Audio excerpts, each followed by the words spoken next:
Hello there. Welcome to the February 2010 edition of Media Sales Monthly. I'm Douglas Sells.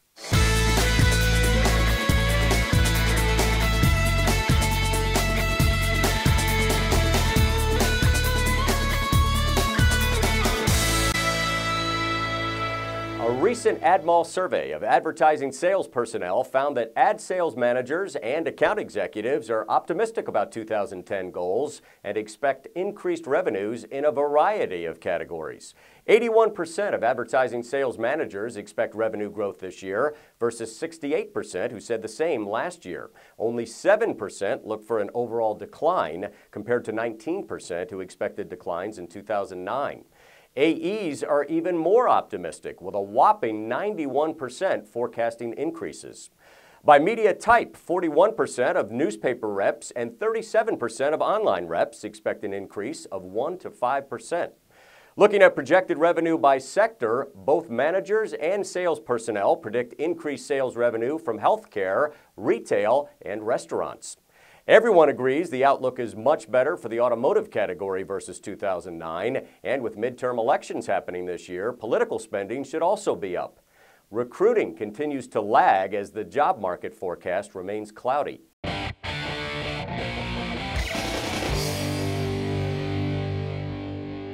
With fewer consumers buying new vehicles these days, they're being forced to maintain their aging cars and trucks.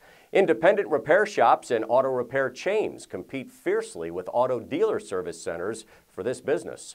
Understanding consumer perception and addressing the right questions in ad campaigns could make the difference when it comes to attracting more business.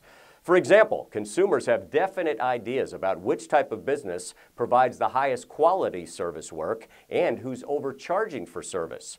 A driver's side poll shows that local shops beat out dealers by a 2-to-1 margin in having better relationships with customers. Dealers face the additional challenge of potential effects on sales, as RL Polk analysts point out that consumers who feel they've been overcharged by a dealership for service are less likely to buy another car there. Increased competition between these businesses could mean more revenue for you by contacting operators in your market with ideas for ad campaigns that address consumer perceptions. Look for more information on this study at MediaSalesToday.com.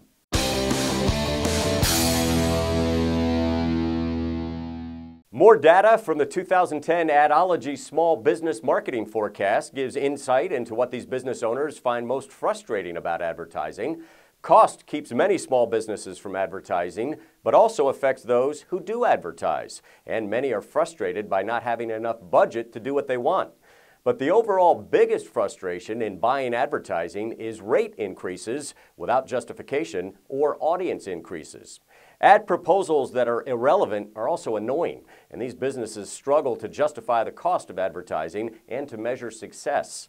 Learn the advertiser's business for the best chance at creating the most effective campaign, and discuss goals early in the process to make it easier for the business to determine how well things went.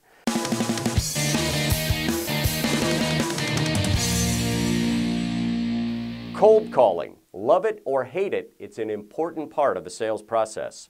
A recent study on cold calls uncovered some pretty interesting data. Dr. James Oldroyd from the Kellogg School of Management studied cold calling activities of sales professionals from about 50 companies. He found out that there are certain days and times that are most effective for qualifying a sales lead into a real prospect.